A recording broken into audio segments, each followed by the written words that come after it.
그리스도 안에서 사랑하는 성도 여러분, 이동훈 목사의 성경의 세계 시간입니다. 오늘은 지난 시간에 이어서 교회의 성격, 교회의 본질에 대해서 조금 더 살펴볼까 합니다. 특별히 오늘은 지난 시간에 유형의 교회, 무형의 교회를 로마 가톨릭적 입장, 그리고 정교회적 입장, 이어서 개신교회적 입장으로 살펴보았는데, 오늘은 조금 격가지적인 이야기지만은 그러나 역시 교회의 성격을 논함에 있어서 빠뜨릴 수 없는 몇 가지를 살펴보고자 합니다. 첫째는 전투하는 교회와 승리하는 교회라는 제목입니다. 둘째는 유형교회와 무형교회를 조금 더 그 용어 자체를 살펴볼까 합니다. 아주 중요한 개념들입니다. 세 번째는 유기체로서의 교회와 조직체로서의 교회입니다. 그러니까 오르가니즘, 유기체로서의 교회가 있고 제도로서의 혹은 조직체로서의 교회가 있다라고 하는 세 가지 항목으로 살펴보고자 합니다. 첫째는 전투하는 교회와 승리의 교회입니다. 현세의 교회는 전투하는 교회라고 합니다. 다시 말하면 교회는 거룩한 싸움을 받도록 부름을 받았고, 실제로 이 싸움에 우리는 매일같이 참여하고 있는 것입니다. 물론 이 말은 교회가 자기 파멸적인 내전에 기력을 다 쏟아부어야 한다고 하는 뜻은 아니고, 그럼에도 교회는 교회 내에서의 모습과 교회 밖에서 드러나는 적대적 세력과의 영적인 싸움을 쉴 수 없는, 너희의 싸움은 혈과 육에 대한 것이 아니요 권세와 하늘에 속한 악한 영들에 대한 것이다 라고 하는 그 에베소서의 말씀과 같이 교회는 끊임없이 내외적인 도전으로부터 싸우는 교회이다 라고 하는 것입니다. 따라서 전투를 수행하지 않을 수 없는 전투하는 교회, 싸우는 교회이다 하는 것입니다. 우리는 이 싸움에 있어서 기도와 명성이 중요하고, 더 중요한 일은 하나님을 향한 믿음이 이 싸움의 배경에 늘 깔려 있다는 것입니다. 교회는 이 일에 전력을 쏟지만은, 그러나 이 일에 모든 기능을 다 쏟는 것은 아니고 영적인 유산을 고요하게 향유하는 일에 만족해서도 안 되지만은, 교회는 있는 힘을 다해서 주님의 싸움에 참여하고 공격적인 모습으로 살게 되고 살아야 하고, 때로는 방어적인 전투를 할 수밖에 없다는 것도 인정해야 한다. 다시 말하면 교회는 마치 전장터에 부름을 받은 전투하는 교회이다라고 하는 것입니다. 자, 우리 성도들이 일상의 삶 속에서 겪는 그 모든 것도 영적인 전투이고, 우리가 당하는 시련과 위기와 유혹들도 이 모든 것도 또한 악한 영들에 대한 전투이다라고 하는 것입니다. 지상교회가 전투하는 교회라고 하면 지상의 교회, 천상의 교회는, 지상교회가 전투하는 싸움하는 교회라고 하면 천상의 교회는 승리한 교회이다라고 하는 것입니다. 천상의 교회에서의 칼은 승리의 종려나무로 바뀔 것이고, 전쟁의 함성은 승리의 노래로 바뀔 것이고, 십자가는 면류관으로 대체될 것이다 라고 바꾸어 말할 수 있겠습니다. 전쟁의 함성은 이제 다 끝나고 전쟁은 이긴 바 되어졌었고, 성도들은 그리스도와 함께 영원토록 다스리는 왕의 권세를 가지게 될 것이다 라고 하는 것입니다. 이 같은 두 단계의 실존 방식을 통해서 교회는 거룩한 주님의 비하와 성비를 드러낸다. 그러니까 교회는, 이 지상에 있는 교회는 때로는 낮고, 또 천상에 있는 교회는 어마어마한 하늘의 영광을 보장해 주는 또 소망하게 되는 그런 모습으로 바뀌게 된다라고 하는 것입니다. 싸움은 끝나고 전쟁은 이긴 바 되어지고 성도들은 그리스도와 함께 영원토록 다스리는 왕의 영광을 누리게 될 것입니다. 로마 가톨릭 교회는 전투하는 교회와 승리의 교회를 말함과 동시에 고난받는 교회를 포함합니다.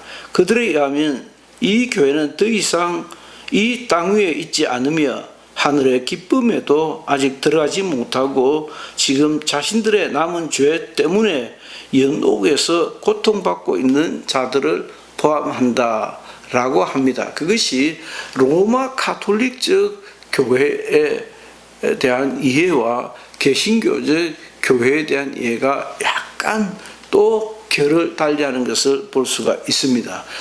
두 번째는 유형교회와 무형교회에 대한 보다 더 조금 깔끔한 설명이다라고 하겠습니다.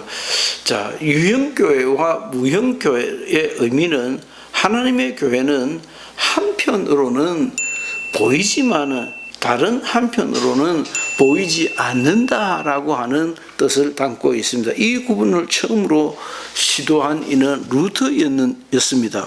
그러나 교회에 적용을 시작한 것은 다른 개혁자들에 이르러서 비로소 보이는 교회와 보이지 않는 교회를 구분하기 시작했습니다. 이 구분은 항상 바르게 이해되어져 왔던 것은 아니고 종교 개혁자들을 비판하는 자들은 종종 종교 개혁자들은 두 개에 분리된 교회를 가르치고 있다고 비난하고 공격을 했습니다. 아마도 루터가 유형교회 안에 무형교회가 있다고 말함으로써 이 같은 교회에 대한 비난을 로마 가톨릭 교회죠. 로마 가톨릭 교회가 개신교회 루터파들을 향한 비난을 초래했다라고 볼 수 있는데, 그러나 어쨌든 루터와 칼빈은 유형교회와 무형교회를 말하면서 이 두 다른 교회는 두 개의 교회가 아니라 하나의 예수 그리스도의 교회가 가지는 두 양상으로 보았다라고 하는 점입니다.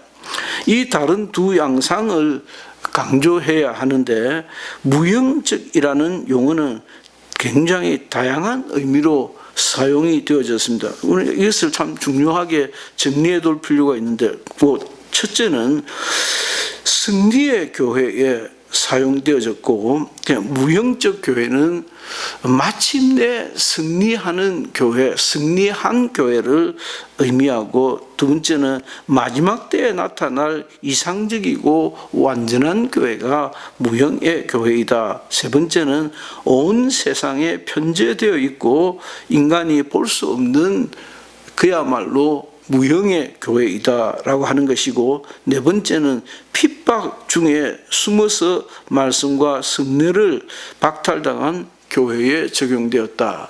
핍박 중에 말씀도 성례도 박탈되었지만은 그러나 그 교회 안에도 보이지 않는 참 교회가 있다라고 해석을 했던 것입니다. 맞지 않겠습니까?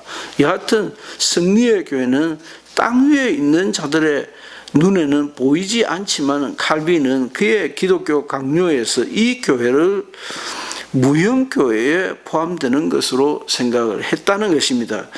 정말 참된 교회는 보이는 교회 속에 있는 보이지 않는 교회들이다라고 봤다는 것입니다. 그러나 칼빈은 이 특징을 전투하는 교회에도 적용하려 했던 것이 좀 다르다.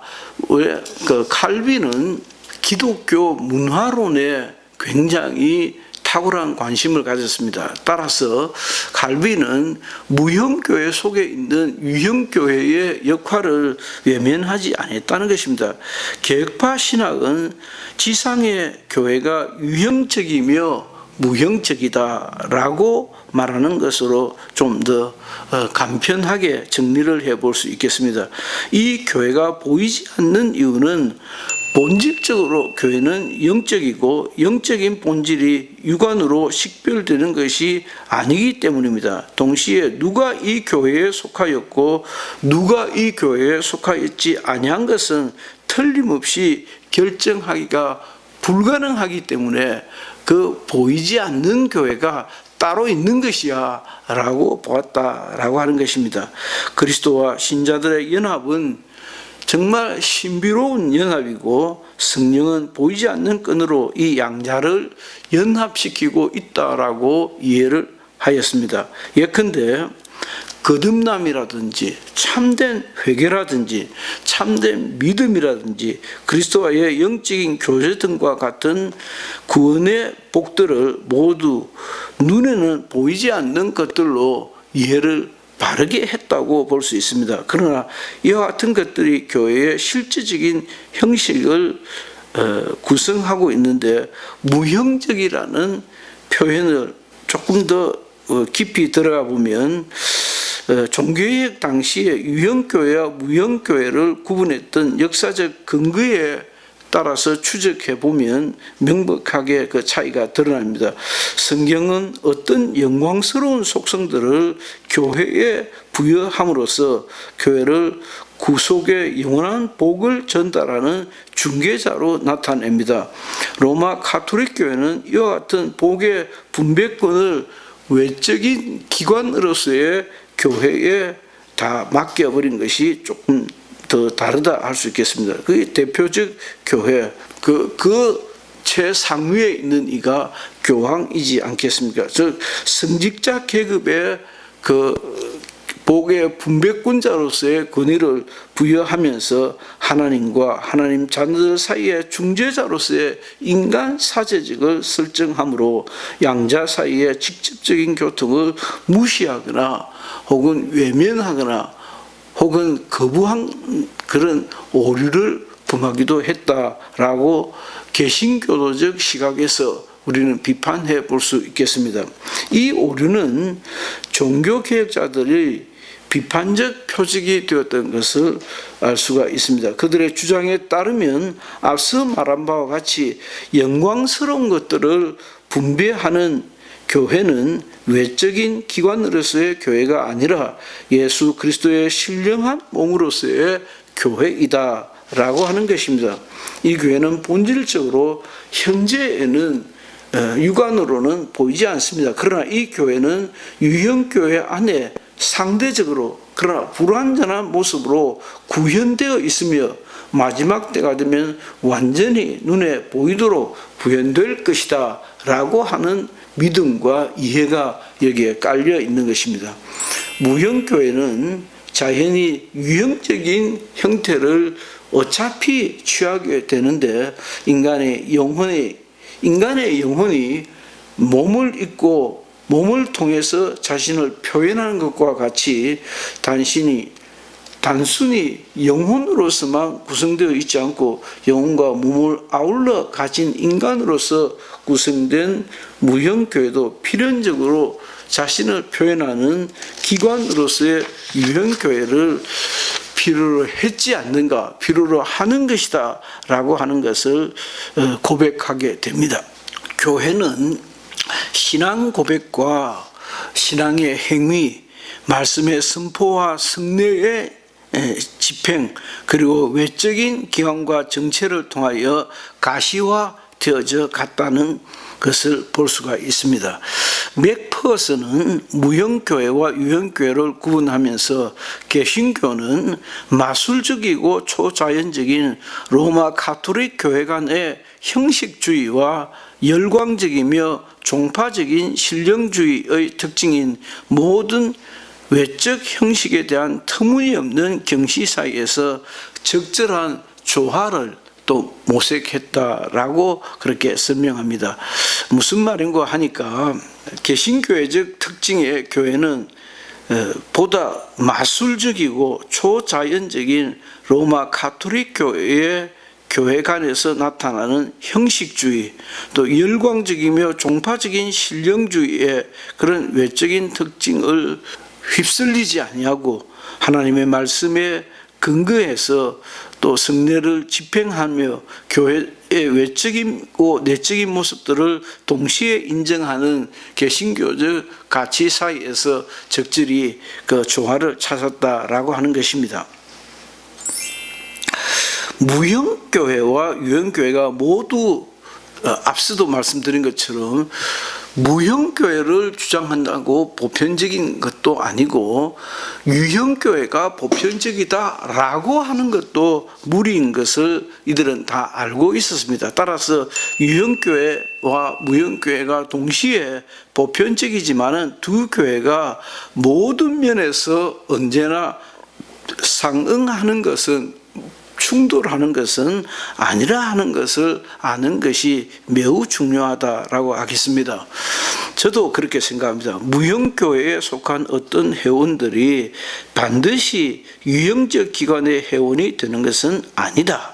예컨대 임종의 자리에서 회개한 사람이라든지 범죄를 하여 잠시 동안 유형적 교회의 공동체로부터 출교당한 신자들이 그 예에 속한다 하겠습니다. 그래서 잠시 죽을 죄를 짓고 그래서 출교를 당하고 파교를 당했다 할지라도 그 유형적으로 출교가 됐으니까 다 생명에서 끝났다고 봐야 되지 않겠습니까? 그러나 그러지 않다라고 하는 것이죠. 그러지 않아야 하지 않느냐. 얼마든지 파교된 출교된 그들도 마음으로 죄를 회개하고 고백하고 또다시 유형의 교회에서는 쫓겨났지만은 무형의 교회에서는 참 교회일 수 있다. 교회의 구성원일 수 있다라고 하는 점입니다. 참 재미나는 것이죠. 우리가 그래서 무형교회와 유형교회를 구분하는 것은 그리 만만치 않은 교회의 보편성을 유지하려고 하는 집요한 노력이다라고까지 이해할 수 있겠습니다. 유형교회와 무형교회는 훌륭한 이 공통점을 우리는 웨스트민스터 신앙고백서 속에 교회는 무형교회와 유형교회가 있다라고 하는 고백에서 다시 한 번 더 확인해 볼 수 있습니다. 마지막 세 번째는 유기체로서의 교회와 제도로서의 교회입니다. 조직체로서의 교회입니다. 이 구분은 앞에서 말한 무형교회와 유형교회를 구분하는 것과 혼돈이 되어서는 또 아닙니다. 유형교회 속에 무형교회가 있고 하는 그 유형과 무형하고 또 유기체로서의 교회와 제도로서의 유기체로서의 교회는 무형교회이고 제도로서의 교회는 유형교회이다라고 하는 것으로 너무 이것을 동일시해버리면 이것을 구분하는 그 중요한 차이를 놓치게 될 가능성이 많다라고 하는 것입니다. 우리는 유형교회 안에서의 구분이고 유형적 단계로 그러니까 유형교회와 무형교회는 분명히 보편성을 추구하는 데 있어서 유형교회 안에 보편적 교회의 가치가 있는가?